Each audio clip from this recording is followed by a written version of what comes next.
Hello नमस्कार प्यारे बच्चों, कैसे हो आप लोग। उम्मीद करता हूँ बहुत अच्छे होंगे। मैं हूँ आपका दोस्त एसपी सुंडा और आप देखना स्टार्ट कर चुके हैं बीसीएस एकेडमी का एजुकेशनल चैनल, जहां पर आपको लगातार मिलती है फिजिक्स और केमिस्ट्री की क्लासेज। और हम पढ़ रहे हैं इस वक्त केमिस्ट्री में कोऑर्डिनेशन कंपाउंड उप सहसंयोजक यौगिक वाला पार्ट। उसमें वीबीटी हो चुका है, सीएफटी आधा कर लिया है, आधा आज सल्टा देंगे। और इस प्रकार हम इस पार्ट के एंडिंग पार्ट में जा रहे हैं। तो अगर आप पहली बार हमारे वीडियो तक पहुंचे हैं तो निवेदन रहेगा, पहले जाइए और नंबर से वीडियो देख के आइए, कम से कम इस पार्ट के तो नंबर से देख के आइए। और अगर आपको ठीक लगे तो सब्सक्राइब करना नहीं भूलें, अपने दोस्तों को भी बताएं। अच्छी बातें शेयर करनी चाहिए ना, उनको भी बताएं कि इस तरह से कोई सर है वो पढ़ाते हैं और उस यूट्यूब चैनल पर आपको फिजिक्स और केमिस्ट्री की बेहतरीन क्लासेज मिलने वाली है। अगर आपको इस तरह के प्रिंटेड नोट्स चाहिए, प्रिंट करवाने हैं, पीडीएफ के रूप में चाहिए, तो हमारी बीसीएस एकेडमी की प्ले स्टोर पर आपको एप्लीकेशन मिलेगी, वहां जाइए और वहां से आप रजिस्ट्रेशन करके खरीद सकते हैं थोड़े से पैसों में। थोड़े से पैसों का मतलब हमारे यहाँ थोड़ा सा ही होता है। आप एप्लीकेशन पर जाइए और जरूर वहां पर देख के आप वीडियो कोर्स खरीदना चाहें। आप बीच में यूट्यूब पर आने वाले एड से परेशान हैं, आप चाहते हैं कि कंटिन्यूसली, भाई यूट्यूब पर तो एड नहीं आएंगे तो समझ रहे हो आप। समझने का बात क्या है यार, इकोनॉमिक तौर पर भी तो सपोर्ट चाहिए ना, इतना सिस्टम लगा रखा है।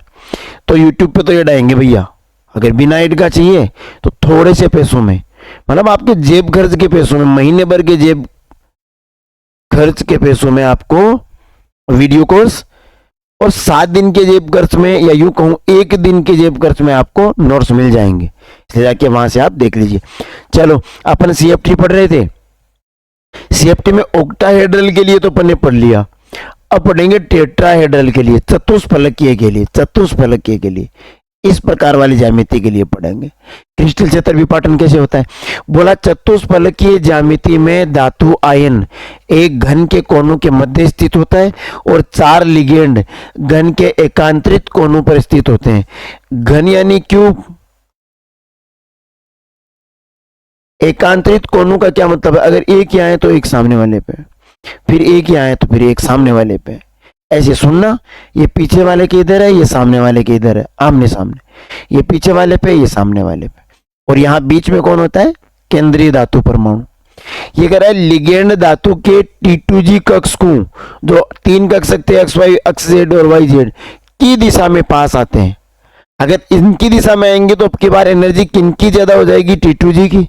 पहले EG ऊपर थे, T2G नीचे थे, क्योंकि वो EG की तरफ से आ रहे थे, अक्ष के ऊपर से आ रहे थे। कौन, लिगेंड। अब लिगेंड कहां से आ रहे हैं, अब लिगेंड आ रहे हैं अक्षों के बीच से, अक्षों के बीच में तो T2G है, तो इनकी ऊर्जा ज्यादा हो जाएगी, है ना। और EG कक्षक है, उनके मध्य में उपस्थित होते हैं। चलो सर आगे देखो,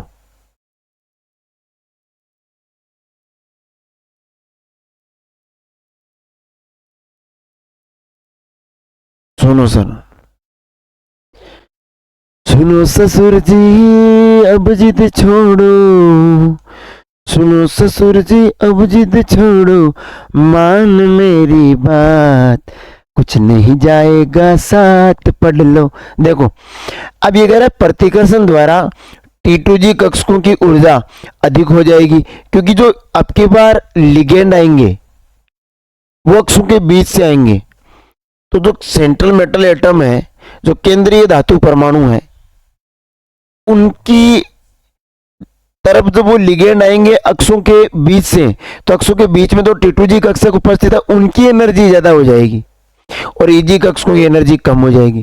क्रिस्टल क्षेत्र विपाटन ऊर्जा डेल T से दर्शाते हैं। पहले डेल O से ऑक्टाहेड्रल था, अब डेल T से टेट्राहेड्रल है। ये चतुष्फलकीय है, वो अष्टफलकीय था। इनमें ये कह रहा है कि हमेशा डेल T से डेल O की एनर्जी ज्यादा है और इधर डेल T 4/9 डेल O है। ये थोड़ा सा देख लेना कि टेट्राहेड्रल से ये जो विपाटन है डेल O का, वो हमेशा ज्यादा होता है। ऑक्टाहेड्रल में वो गैप ज्यादा होता है, टेट्राहेड्रल में कम होता है। कितना कम कितना ज्यादा, ये इंपॉर्टेंट है, सूत्र याद रखना। ऑक्टाहेड्रल और टेट्राहेड्रल में क्या है कि टेट्राहेड्रल की CFSC है वो ऑक्टाइडल की 4/9 होती है, 4/9 होती है ना, याद रखना। इनमें देखो क्या होगा, ये समभ्रंश डी कक्षक है, लिगेंड जैसे ये नजदीक आएंगे, अब की बार आएंगे अक्षों के बीच से, तो जो अक्षों के बीच में स्थित अक्ष वाई वाई जेड जेड अक्ष, इनकी एनर्जी ज्यादा हो जाएगी, ये लो, जिनको क्या बोलते हैं T2G, तो Eg की कम हो गई, तो अब की बार 2 नीचे है 3 ऊपर है, और इनके बीच की ऊर्जा वही CF80, और यहां देख लो ये 0.4 है, ये 0.6 है। चलो सर, चलो चलो, ये बातें अपनी पढ़ी हुई पिछले वीडियो में बड़े प्यार से, बड़े विस्तार से, बड़े अच्छे से, बड़े मजे से पढ़ी थी हमने। चलो इनके एग्जाम्पल करेंगे ना बेटा, और अच्छे से समझ में आएगा, डरने का नहीं।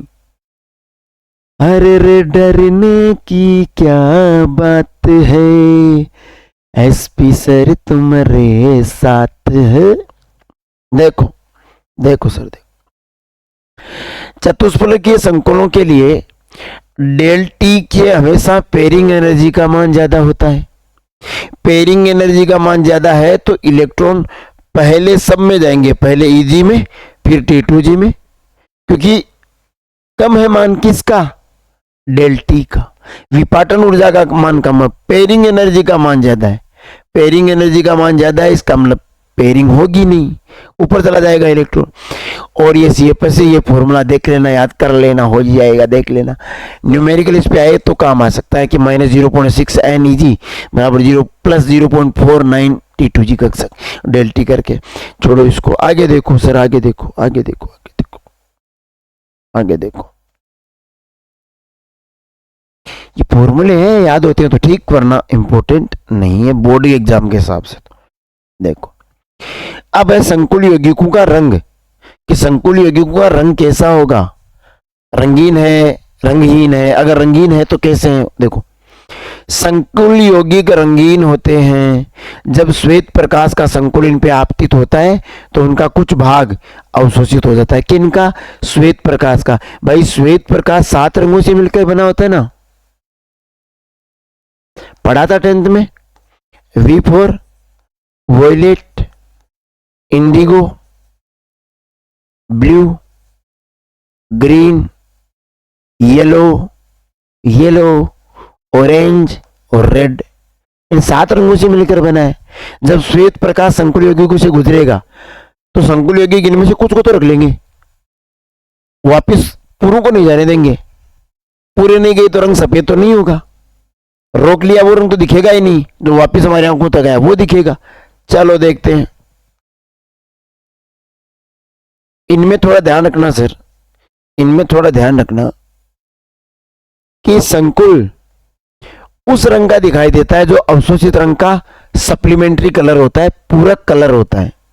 जिसको अवशोषित कर लिया वो तो हमारी आंखों तक पहुंचेगा ही नहीं, पहुंचेगा तो वो जिसको अवशोषित नहीं कर पाया। तो देखो कि अगर बैंगनी को अवशोषित किया तो वो दिखेगा पीला या हरा, नीले को अवशोषित किया तो दिखेगा पीला, और हरा नीला को अवशोषित करा तो दिखेगा नारंगी।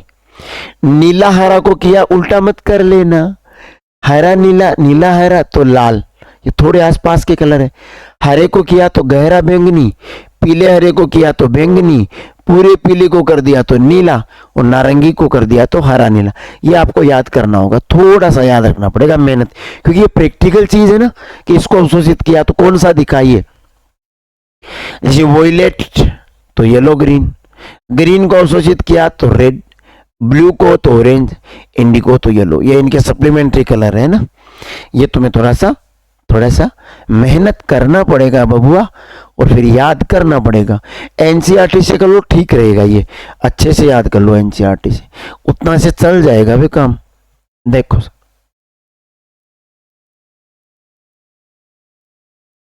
ये कह रहा है TI टाइटेनियम H2O6 है, 3+ बैंगनी रंग का होता है, समझो। कारण है DD संक्रमण। सर ये DD संक्रमण क्या होता है, ये जो D कक्षकों में क्रिस्टल क्षेत्र विपाटर तो होता है ना, ऑक्टाइडल हो, टेट्राइडल हो, Eg अलग है, T2G अलग है, इनके बीच में एनर्जी गैप होता है, इसे डेल O या डेल T कहते हैं। एनर्जी पाकर इलेक्ट्रॉन यहां से चले जाते हैं, यहाँ D से D में ही तो है, चाहे Eg से T2G में जाए या T2G से Eg में जाए।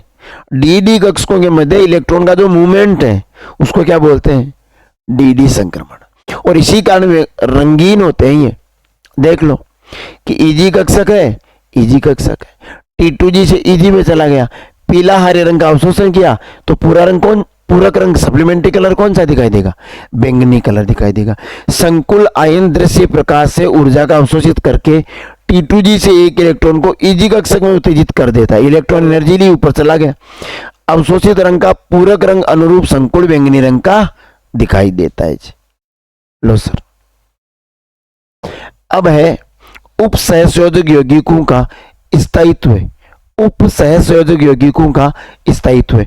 स्थायित्व से क्या मतलब हुआ जी, स्थायित्व से क्या मतलब हुआ, वो स्टेबल कब होंगे, किस तरीके से होंगे, चलो देख लेते हैं।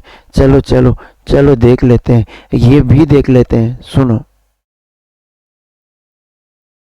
यही बाकी रह गया था, अब यही देख लेते हैं।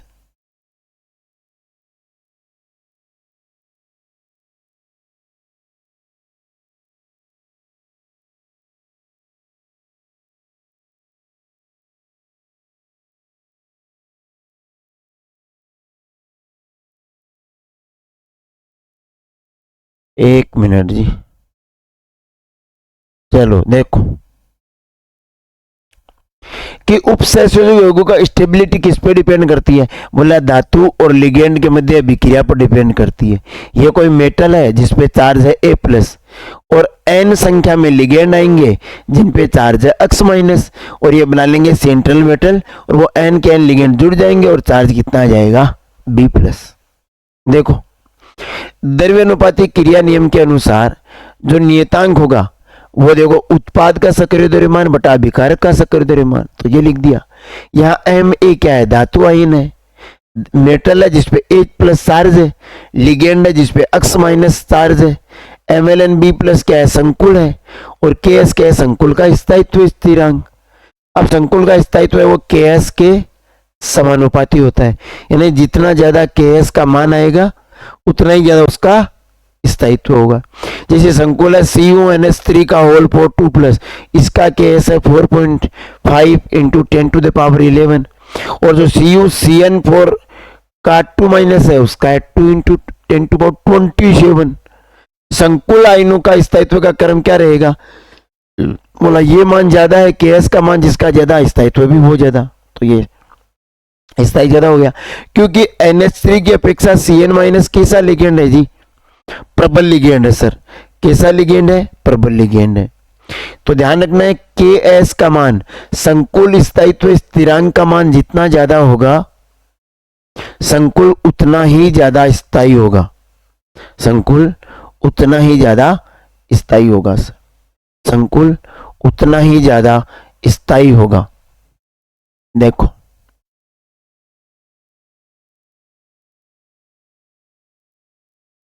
संकुल के स्थायित्व को प्रभावित करने वाले कारक, स्थायित्व तो अपन ने पढ़ लिया।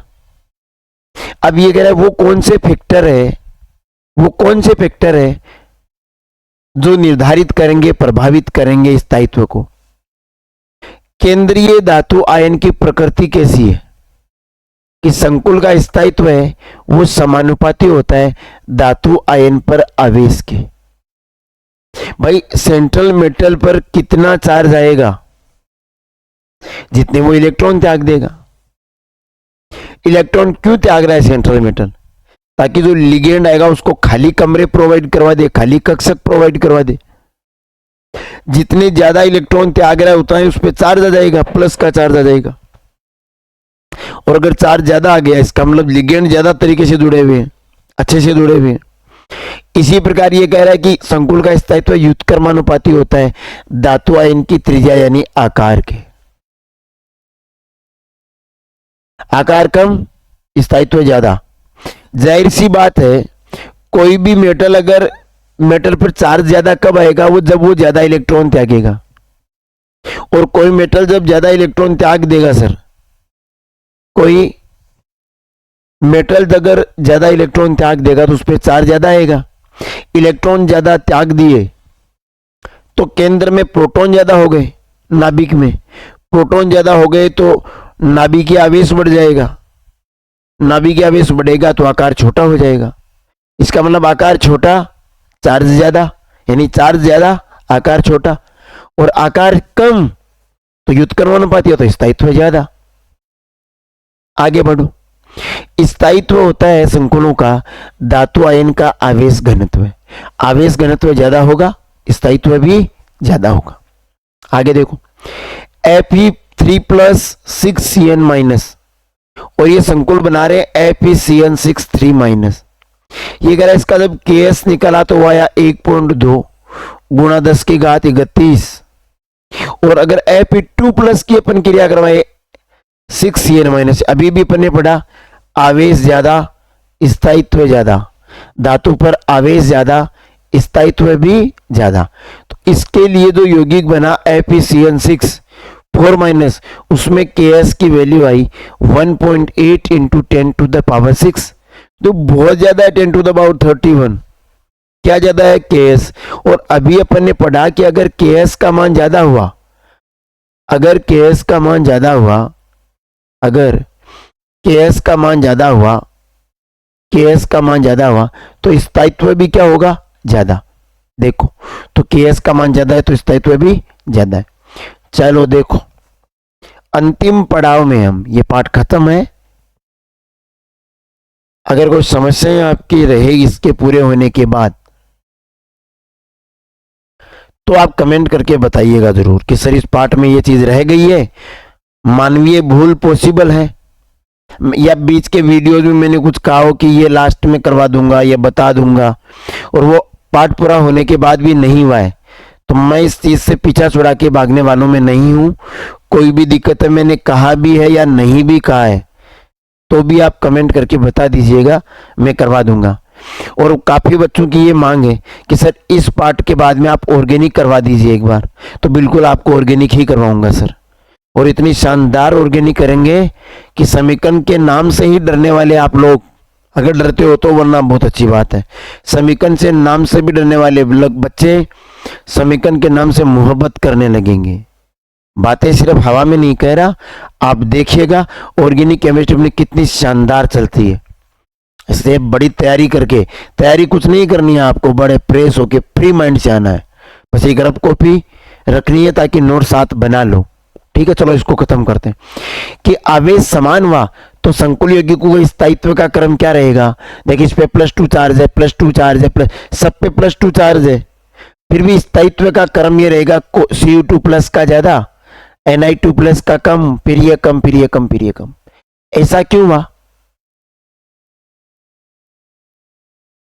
इलेक्ट्रॉनिक परमाणु क्रमांक किधर बढ़ रहा है ना, परमाणु क्रमांक बढ़ रहा है। आवर्त में बाएं से दाएं जाने पर आकार घटता है, तो आकार वाला फैक्टर भी पड़ गया है ना। आकार घटेगा तो स्थायित्व बढ़ेगा, आकार घटेगा तो स्थायित्व बढ़ेगा। आकार ये रहा, आयन की त्रिज्या घटेगी तो स्थायित्व बढ़ेगी। समझी बच्ची?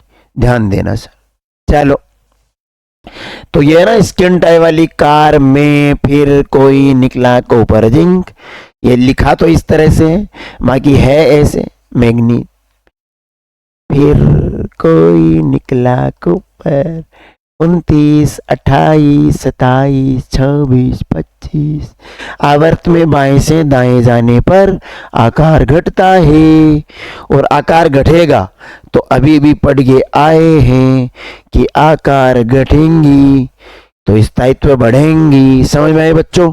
चलो बच्चों, चलो बच्चों, देखो स्थायित्व आगे कह रहा है लिगेंड की प्रकृति पर कैसे निर्भर करता है स्थायित्व है कि लिगेंड इलेक्ट्रॉन देने की प्रवृत्ति अगर ज्यादा होगी तो यौगिक ज्यादा स्थायी होगा। लिगेंड की क्षारीय प्रकृति, इलेक्ट्रॉन त्यागने की इलेक्ट्रॉन युग्म त्यागने की प्रकृति, इलेक्ट्रॉन युग्म त्यागना क्या कहलाता है? क्षार। किसके हिसाब से? लुईस के हिसाब से। लुईस की अम्ल क्षार अवधारणा क्या कहती है जी कि इलेक्ट्रॉन युग्म ग्राही अम्ल होते हैं जी, और इलेक्ट्रॉन युग्म दाता क्षार होते हैं जी। तो लिगेंड तो इलेक्ट्रॉन युग्म दाता ही है, तो वो किस प्रकृति के होंगे? क्षारीय। तो क्षारीय प्रवृत्ति ज्यादा यानी इलेक्ट्रॉन युग्म देने की प्रवृत्ति ज्यादा, तो स्थायित्व भी ज्यादा। लिगेंड पर ऋणावेश की मात्रा ज्यादा हो, लिगेंड पर ऋणावेश की मात्रा ज्यादा तो यौगिक का स्थायित्व भी ज्यादा, और लिगेंड का आकार छोटा है तो स्थायित्व ज्यादा। ये अपन पढ़ चुके हैं। स्थायित्व देखो, CuCN का होल पावर 2 माइनस से ज्यादा है CuNH3 होल पावर 2 प्लस। कारण क्या है? Cn माइनस NH3 की तुलना में प्रबल लिगेंड है, प्रबल लिगेंड है, प्रबल लिगेंड है, प्रबल लिगेंड है, प्रबल लिगेंड है, तो स्थायित्व क्या होगा? ज्यादा। ये देखो, अब एक है किलेटीकरण। किलेट वाले की अगर उपस्थिति होगी तो स्थायित्व ज्यादा होगा। किलेट लिगेंड क्या था जी? किलेट लिगेंड क्या था? किलेट, किलेट में हमने कहा था कि जो द्विदंतुक लिगेंड है या जो बहुदंतुक लिगेंड है, जैसे EN है,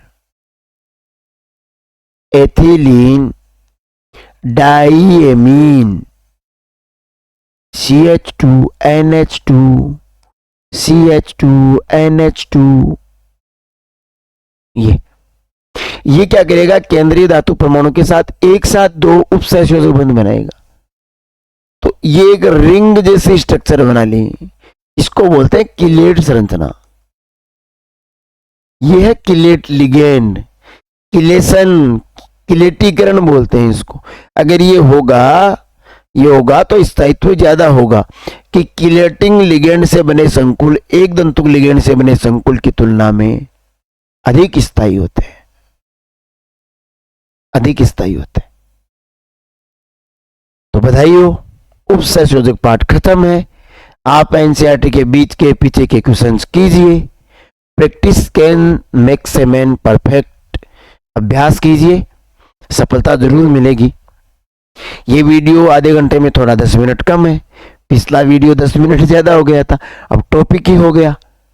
इसलिए मैं आपसे निवेदन यही करूंगा, अपन पाठ कर चुके हैं 12वीं केमिस्ट्री के 4 पाठ हो गए अपने, विलयन, विद्युत रसायन, रासायनिक बलगतिकी और उपसहसंयोजक बंध। अब अपन डीएफ ब्लॉक को, इस बुक में जो डीएफ ब्लॉक है उनको एक बार रोकते हैं, वो फैक्टफुल पार्ट है, करवा लेंगे कभी भी। पहले ऑर्गेनिक करेंगे, कई बच्चों के मांगे ऑर्गेनिक जल्दी से करवाइए सर, तो ऑर्गेनिक ही करेंगे। पर आपसे निवेदन है कि ऑर्गेनिक इतनी शानदार तरीके से करेंगे तो अपना परिवार अगर थोड़ा बड़ा होगा, लोग जुड़ेंगे तो मनोबल बढ़ेगा यार, पढ़ाने का मजा आएगा। हम ज्यादा लोग होंगे ना तो आप लोगों को पढ़ने का, तो मुझे पढ़ाने का ज्यादा मजा आएगा। निवेदन है आप लोगों से, आप चैनल शेयर नहीं करते हो यार, सब्सक्राइब भी नहीं कर रहे, तो कई तो चला इसलिए सब्सक्राइब नहीं कर रहे कि इसके सब्सक्राइबर बढ़ जाएंगे, बड़ा मास्टर बन जाएगा। अबे नहीं बे, पैर जमीन पे रखना सीखा है। आपके साथ हमेशा खड़े मिलेंगे आपको। शेयर कीजिए ताकि चैनल एक्टिव हो, लोग ज्यादा से ज्यादा जुड़े, बच्चों का भी फायदा हो, जरूरतमंद बच्चों की हेल्प हो जाए। तो चलिए अगले पाठ में ऑर्गेनिक केमिस्ट्री के वीडियो के साथ फिर मिलेंगे, एक धमाकेदार वीडियो के साथ।